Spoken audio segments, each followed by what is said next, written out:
첫 번째 이야기. 붉은 실의 회향.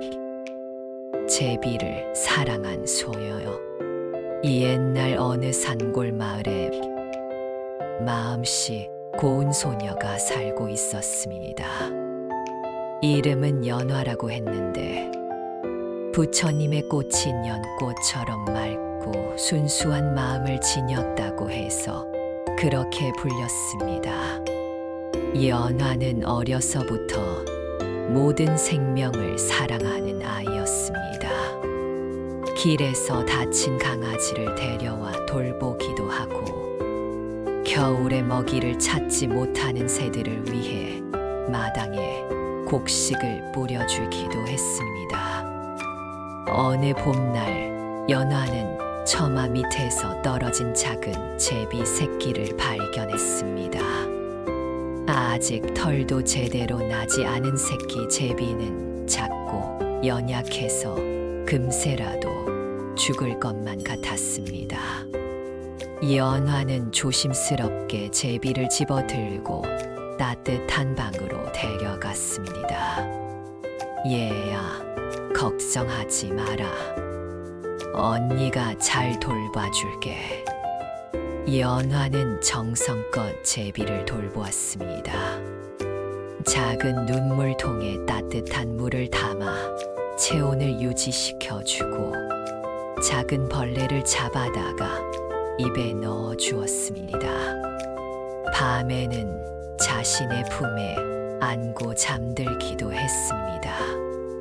부모님은 그런 연화를 보며 흐뭇해했습니다. 저 아이는 정말 보살님의 마음을 타고났구나. 연화의 정성스러운 보살핌 덕분에 제비는 날이 갈수록 건강해졌습니다. 털도 윤기가 나고 작은 부리로 짹짹 울어대며 연화를 반겼습니다. 연화는 제비에게 까망이라는 이름을 지어 주었습니다. 까망이가 어느 정도 자라자 연화는 특별한 것을 해 주었습니다. 자신이 아끼던 붉은 실을 가늘게 뽑아서 까망이의 다리에 살며시 메어준 것입니다. 까망이야, 이 붉은 실은 우리가 연결되어 있다는 표시야. 내가 어디를 가든 언니가 너를 사랑했다는 것을 잊지 말아라. 까망이는 고개를 갸웃거리며 연화를 바라보았습니다. 마치 연화의 말을 이해하는 것 같았습니다. 여름이 깊어갈 무렵 까망이는 완전히 건강해져서 하늘을 날 수 있게 되었습니다. 연화는 기뻤지만 한편으로는 서운하기도 했습니다. 이제 까망이와 헤어져야 한다는 생각이 들었기 때문입니다. 어느 날 아침 연화는 까망이를 마당으로 데리고 나갔습니다. 까망이야, 이제 내가 정말 자유롭게 날 때가 되었구나. 언니는 너를 놓아주겠다. 하지만 언니가 너를 사랑했다는 마음만은 영원히 내 마음 속에 간직해다오. 연화가 손을 펴자 까망이는 잠시 망설이더니 하늘 높이 날아올랐습니다.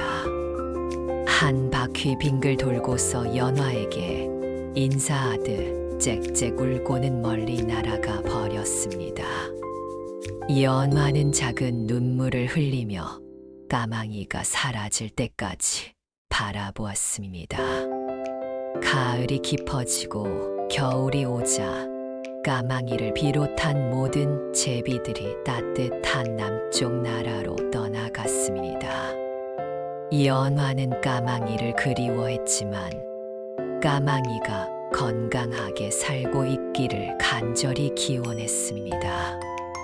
그런데 겨울이 채 가기 전에 연화에게 큰 병이 찾아왔습니다. 날이 갈수록 몸이 약해져서 침상에서 일어나기도 힘들어졌습니다. 부모님은 온갖 방법을 다 써보았지만 연화의 병은 낫지 않았습니다. 연화는 봄이 오기를 기다렸습니다. 까망이가 돌아오기를 간절히 바랐습니다. 부모님, 제가 까망이를 다시 볼 수 있을까요?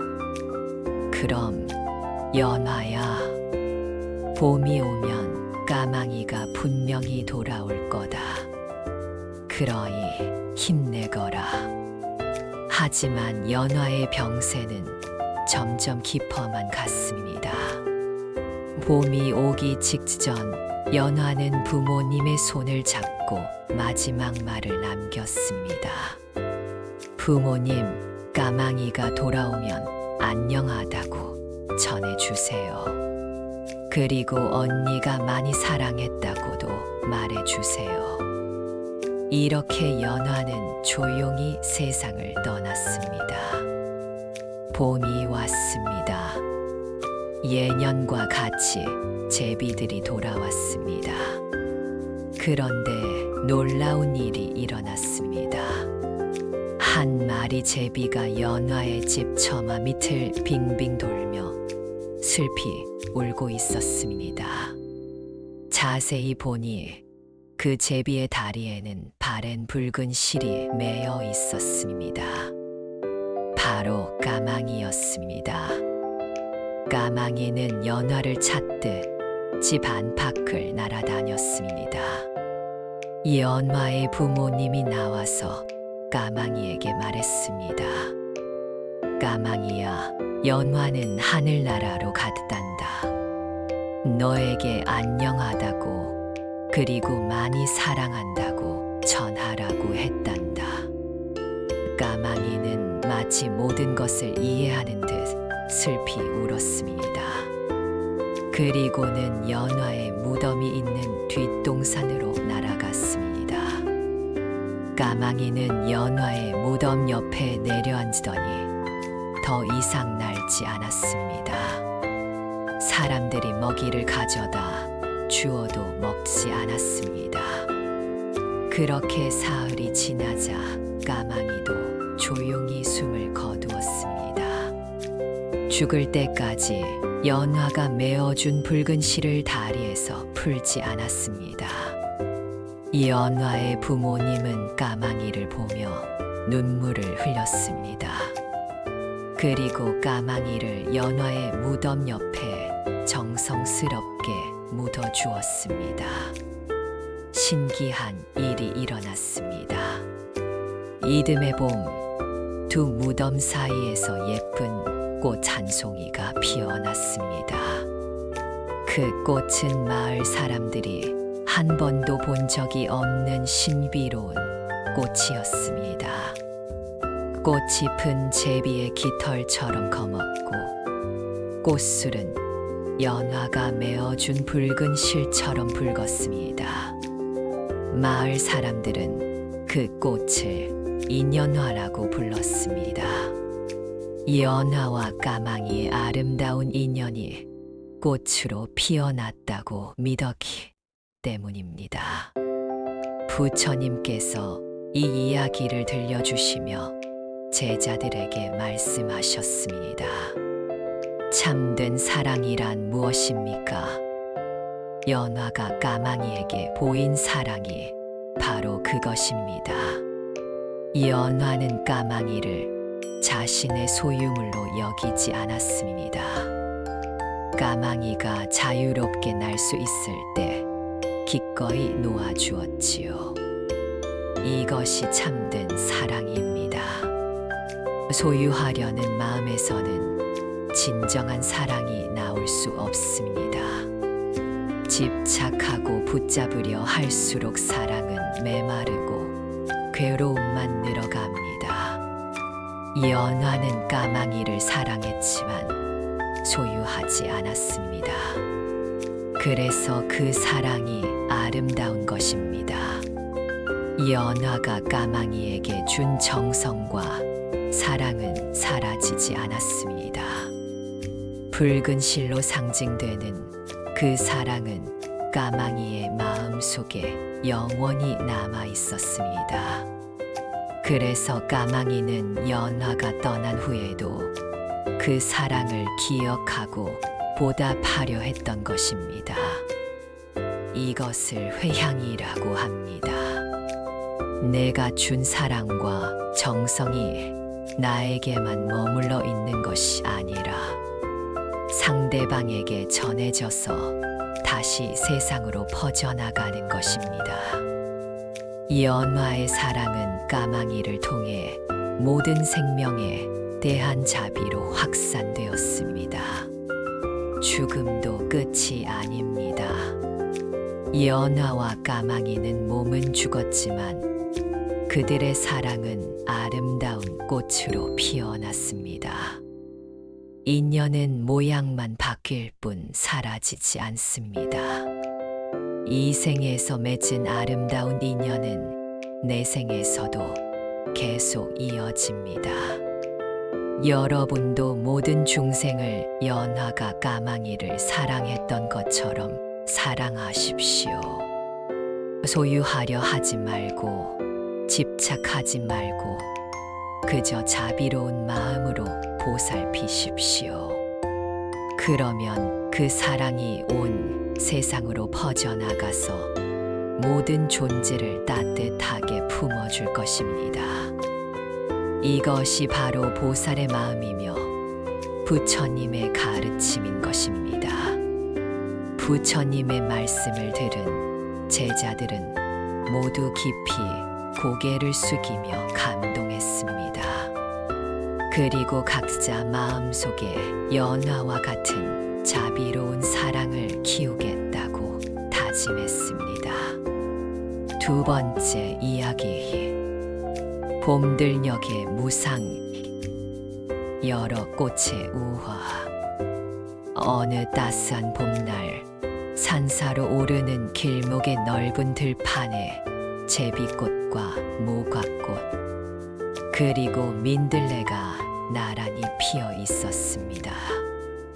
세 꽃은 모두 한창 때의 아름다움을 자랑하고 있었지만 각자의 마음속에는 묘한 시샘과 부러움이 자리하고 있었습니다. 제비꽃이 먼저 말을 꺼냈습니다. 아, 모과꽃님이 부럽습니다. 저토록 크고 화려한 꽃송이로 모든 이의 시선을 사로잡으시니 말입니다. 나는 이렇게 작고 보잘것없는 모습으로 땅바닥에 엎드려 있으니 누가 알아봐 주겠습니까? 그러자 모과꽃이 한숨을 내쉬며 대답했습니다. 제비꽃님이야말로 복이 많으십니다. 그 수수하고 은은한 향기와 소박한 아름다움이야말로 진정한 품격이 아니겠습니까? 저는 이렇게 크고 화려하기만 해서 사람들이 한 번 보고는 금세 질려하더군요. 차라리 제비꽃님처럼 겸손한 모습으로 태어났다면 얼마나 좋았을까요? 이때 민들레가 끼어들었습니다. 두 분 모두 부러울 것이 없으십니다. 제비꽃님은 그 고유한 자태와 향기로, 모과꽃님은 그 당당한 기품으로 각각의 아름다움을 지니셨는데 말입니다. 정작 저야말로 한심합니다. 온 들판에 흔하디흔한 잡초 취급을 받으며 사람들은 저를 뽑아 버리려고만 하니 말입니다. 이렇게 새 꽃은 하루 종일 서로를 부러워하며 자신의 처지를 한탄하기에 바빴습니다. 제비꽃은 모과꽃의 화려함을 동경하느라 자신만의 은은한 향기를 제대로 피우지 못했고, 모과꽃은 제비꽃의 소박함을 그리워하며 자신의 꽃송이를 활짝 펼치지 못했습니다.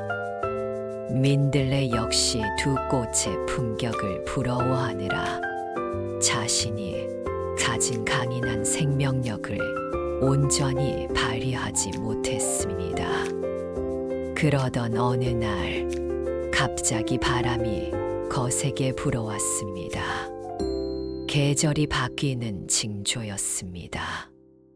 봄의 끝자락에서 여름으로 넘어가는 순간이었지요. 그리고 멀리서 말발굽 소리가 들려왔습니다. 서둘러 어디론가 가는 나그네의 말이었습니다. 말발굽이 가까워오자 새 꽃은 비로소 깨달았습니다. 자신들이 서로를 부러워하며 보낸 시간이 얼마나 헛된 것이었는지를 말입니다. 제비꽃은 이제야 자신의 향기를 온전히 내뿜고 싶었고, 무화꽃은 자신의 꽃송이를 활짝 펼치고 싶었으며, 민들레는 자신의 노란 빅스가를 환하게 드러내고 싶었습니다. 하지만 이미 때는 늦었습니다. 거센 바람과 말발굽이 지나가자 새 꽃은 한순간에 꺾이고 말았습니다. 아직 다 피우지 못한 향기와 아직 다 펼치지 못한 꽃잎, 아직 다 보여주지 못한 아름다움을 품은 채로 말입니다. 부처님께서 이 이야기를 들려주신 후 제자들에게 말씀하셨습니다. 모든 존재는 무상합니다. 꽃도, 나무도, 그리고 우리 인생도 모두 덧없이 변해가는 것이 진리입니다. 그런데 많은 사람들이 이 새 꽃처럼 남의 것만 부러워하며요. 정작 자신에게 주어진 소중한 인연의 때를 놓치고 맙니다. 제비꽃에게는 제비꽃만의 아름다움이 있고, 무화꽃에게는 무화꽃만의 품격이 있으며, 민들레에게는 민들레만의 생명력이 있습니다. 각각의 존재에게는 그 존재만이 할 수 있는 역할과 그 존재만이 펼칠 수 있는 아름다움이 있는 것입니다. 그런데 우리는 늘 남의 것만 부러워합니다. 남의 재능을, 남의 외모를, 남의 처지를, 남의 인연을 부러워하며요. 정작 자신에게 주어진 귀한 것들을 놓치고 맙니다. 마치 이 새 꽃처럼 말입니다. 수행이란 무엇입니까? 바로 지금 이 자리에서 내게 주어진 인연과 조건 속에서 최선을 다하는 것입니다.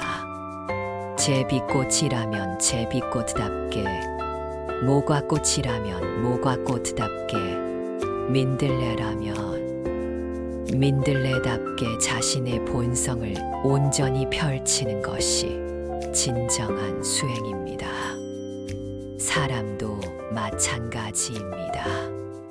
부모님이라면 부모님답게, 자식이라면 자식답게, 스승이라면 스승답게, 제자라면 제자답게 자신의 자리에서 최선을 다하는 것이 수행의 길입니다.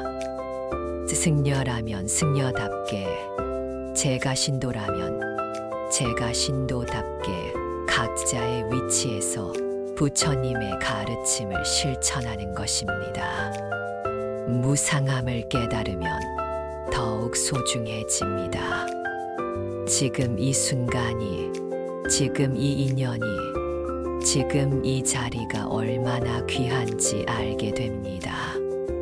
언젠가는 모든 것이 변하고 사라질 것이기에 바로 지금 이 순간을 헛되이 보내서는 안 됩니다.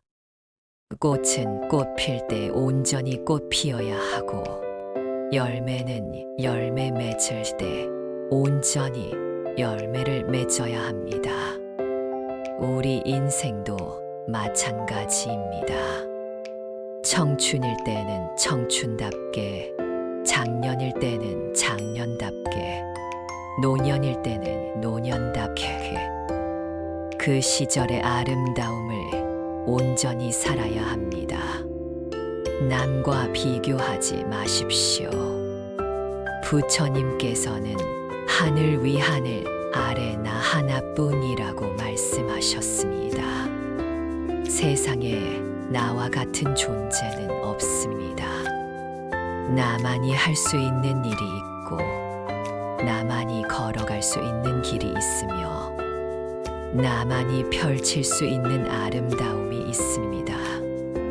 그것을 찾아 실천하는 것이 수행입니다. 남의 빛만 쫓아가다 보면 정작 내 안의 빛을 놓치게 됩니다. 내 안에 있는 부처님의 성품, 그 본래의 밝음을 찾아 밝히는 것이 진정한 깨달음의 길입니다. 들판의 새 꽃처럼 되지 마십시오. 지금 이 순간 바로 여기서 내게 주어진 인연 속에서 최선을 다하십시오. 그것이 무상한 세상을 살아가는 지혜로운 자세이며 부처님의 가르침을 실천하는 참된 수행자의 모습입니다. 모든 존재가 각자의 자리에서 각자의 아름다움을 온전히 펼치기를, 그리하여 이 세상이 더욱 아름다운 부처님의 정토가 되기를 간절히 기원합니다.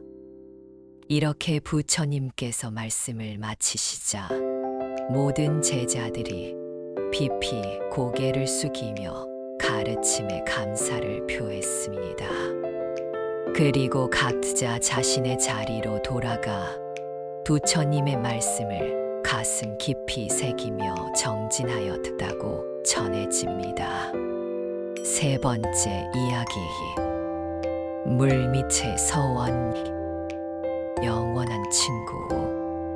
옛날 어느 산중절에 백운과 청수라는 두 수행승이 있었습니다. 어려서부터 함께 자라온 중마고우였던 이들은 같은 날 출가하여 같은 스승 아래에서 돌을 닦았습니다. 백운은 성격이 급하고 열정적이었으며 청수는 차분하고 깊이 있는 성품을 지녔습니다. 서로 다른 성격이었지만 돌을 향한 열망만큼은 누구보다 뜨거웠습니다. 두 친구는 늘 함께 참선하고 함께 경전을 읽으며 서로를 격려했습니다. 백운이 조급해할 때면 청수가 차분히 달래주었고 청수가 나태해질 때면 백운이 용맹정진을 북돋아 주었습니다. 스승은 이 두 제자를 보며 늘 흐뭇해했습니다. 저 둘은 전생에 약속이 있었던 도반이로구나. 서로 의지하며 함께 깨달음의 길을 걸어갈 것이다. 스승의 예언처럼 두 친구는 서로에게 없어서는 안 될 존재였습니다. 그러던 어느 날 백운이 갑작스런 병에 걸렸습니다. 열심히 간병하는 청수의 노력에도 불구하고 백운의 병세는 날로 깊어져 갔습니다. 백운이 임종을 앞두고 청수의 손을 잡고 말했습니다. 청수야, 나는 먼저 가지만 너를 홀로 두고 갈 수 없다.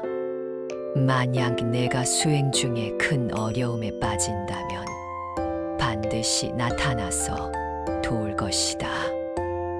이것이 내 서원이다. 청수는 눈물을 흘리며 대답했습니다. 백운아, 걱정하지 마라. 나도 혼자서는 깨달음을 이룰 수 없을 것 같다. 만약 내게 그런 일이 생긴다면 기꺼이 너와 함께 하겠다. 우리는 생사를 초월한 도반이니까. 이렇게 배구는 깊은 서원을 남기고 세상을 떠났습니다. 청수는 친구의 죽음에 큰 슬픔에 빠졌지만 2배로 정진하며 배군의 목까지 수행하겠다고 다짐했습니다. 그런데 배군이 떠난 후 청수의 수행에 큰 장애가 생겼습니다.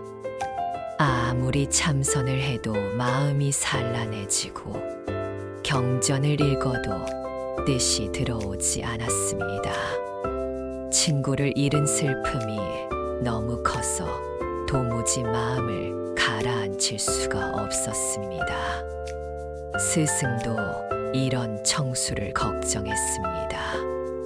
청수야, 너무 슬퍼하지 마라. 배군이는 좋은 곳에 태어났을 것이다. 이제는 내 수행에 전념해야 한다. 하지만 청수의 마음은 쉽게 가라앉지 않았습니다. 날이 갈수록 수행은 더욱 어려워졌고 급기야 청수는 깊은 절망에 빠져들었습니다. 전 꿈속의 만남과 시련의 시작. 그러던 어느 날 밤 청수의 꿈에 배군이 나타났습니다. 배군은 생전보다 더욱 밝은 모습이었습니다. 청수야, 내가 너무 힘들어하는 것을 보고 있을 수가 없다. 나와 함께 가자. 절 뒤편에 있는 연못을 알지? 그곳 깊은 물 밑에서 진정한 수행을 할 수 있는 곳이 있다. 청수가 놀라서 물었습니다. 물 밑에서 수행을, 그게 가능한가? 배군이 미소 지으며 답했습니다. 의심하지 마라. 나를 믿고 따라와라. 거기서 우리는 다시 함께 돌을 닦을 수 있다. 다만 3일 밤의 고행을 견뎌내야 한다. 그 시험을 통과하면 우리는 영원히 함께할 수 있다. 꿈에서 깬 청수는 이상하게도 마음이 편안해졌습니다. 배군의 말이 꿈이었지만 너무나 생생하게 느껴졌습니다. 그날부터 매일 밤 배군이 꿈에 나타나서 같은 말을 반복했습니다. 첫째 밤 배군이 말했습니다. 청수야, 이제 결심할 때가 되었다. 연못 밑으로 들어가면 온갖 환상과 고통이 따를 것이다. 하지만 그것을 모두 이겨내야만 진정한 해탈을 얻을 수 있다. 둘째 밤, 배군이 다시 나타났습니다. 청수야, 혼자서는 힘들 것이다. 하지만 나와의 우정을 믿는다면 반드시 해낼 수 있다. 내가 앞서 그 길을 걸었으니 너도 따라올 수 있다. 청수는 더 이상 망설일 수 없었습니다. 배군과 함께 하고 싶은 마음이 간절했고 혼자서는 도저히 수행을 계속할 수 없을 것 같았습니다. 셋째 밤이 되었습니다. 청수는 깊은 밤중에 몰래 일어나 연못가로 향했습니다. 달빛에 비친 연못은 고요하고 신비로웠습니다. 청수는 잠시 주저했지만 배군과의 약속을 떠올리며 용기를 냈습니다. 배군아, 나 간다. 청수는 연못 속으로 몸을 던졌습니다.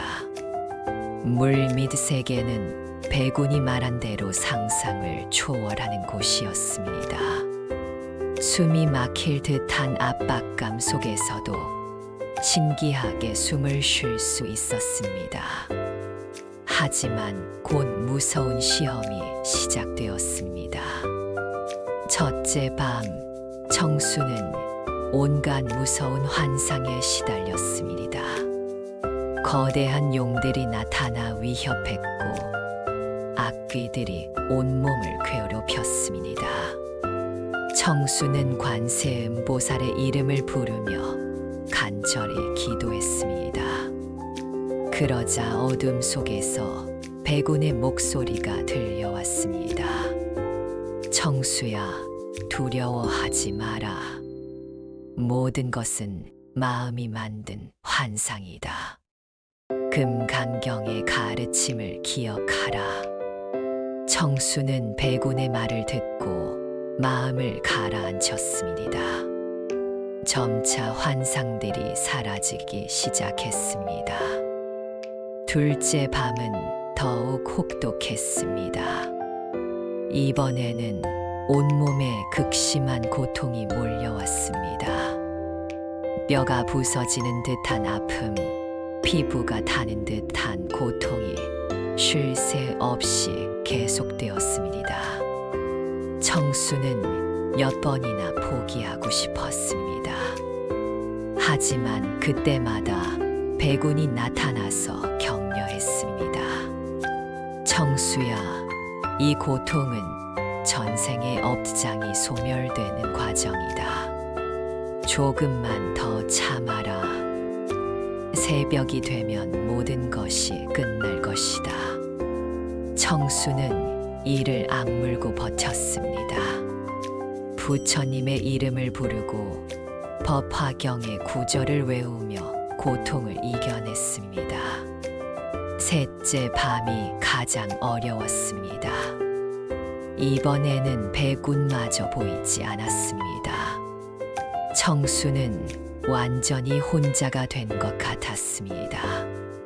절망과 외로움이 밀려왔고 정말로 죽을 것 같았습니다.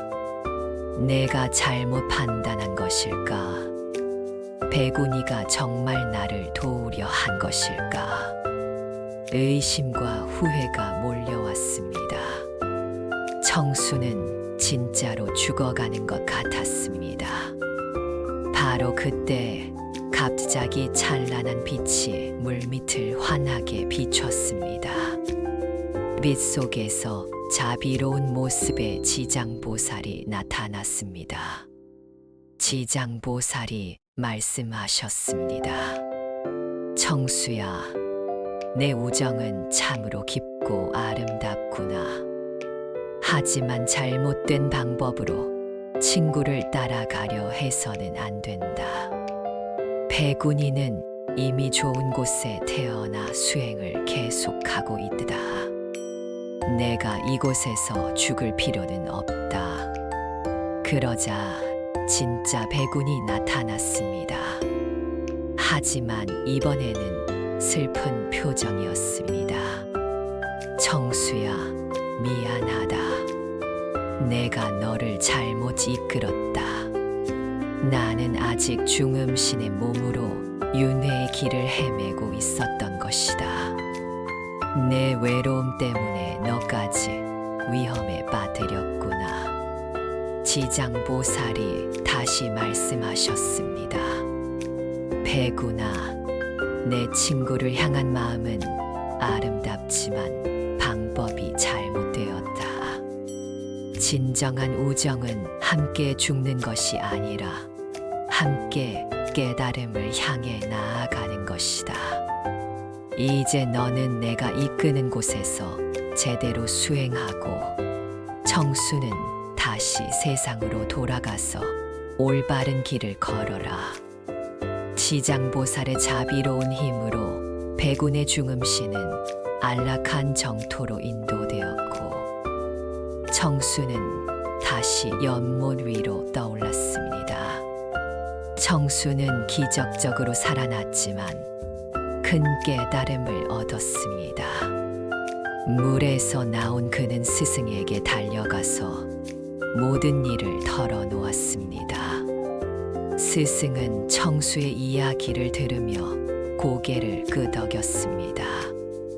청수야, 너는 큰 시련을 통해 귀한 가르침을 얻었구나. 진정한 우정과 보살행이 무엇인지 깨달았을 것이다. 부처님께서 이 이야기를 들려주시며 제자들에게 말씀하셨습니다. 참된 우정은 서로를 위해 희생하는 것이지만 그 희생이 무지에서 나와서는 안 됩니다. 배군의 마음은 아름다웠으나 방법이 잘못되었습니다. 청수의 우정도 깊었으나 지혜가 부족했습니다. 보살행이란 자신을 태우는 등불과 같습니다. 중생을 위해 자신을 아낌없이 바치는 것이지요. 하지만 그것은 무모한 희생이 아니라 지혜로운 동참이어야 합니다. 지장보살께서 청수를 구하신 것은 진정한 자비입니다. 잘못된 길로 빠진 이를 올바른 길로 인도하시는 것이지요.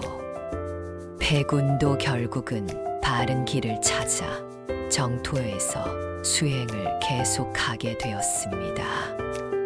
우리가 도반을 위해, 중생을 위해 서원을 세울 때도 마찬가지입니다. 감정에 이끌린 맹목적인 희생이 아니라 지혜로운 방편으로 함께 해탈의 길을 걸어가야 합니다. 함께 저물돼 함께 밝아지는 것, 이것이 참된 보살행입니다. 혼자서 먼저 가는 것도, 무모하게 따라 죽는 것도 진정한 도반의 길이 아닙니다. 서로를 올바른 길로 이끌어가며 함께 부처가 되는 것, 그것이 가장 아름다운 우정이자 가장 숭고한 서원인 것입니다. 청수는 그 후 더욱 정진하여 마침내 큰 깨달음을 얻었고, 배군도 정토에서 수행을 완성하여 훗날 두 친구는 모두 중생을 제도하는 보살이 되었다고 전해집니다. 우리는 연화처럼 집착 없는 사랑을 배우고, 꽃들처럼 지금 이 자리에서 자기답게 피우며 청수처럼 지혜로운 도반으로 살아가야 합니다. 그 길이 바로 자비와 깨달음으로 향하는 보살의 길입니다. 오늘의 이야기는 여기까지입니다. 시청해 주셔서 감사합니다.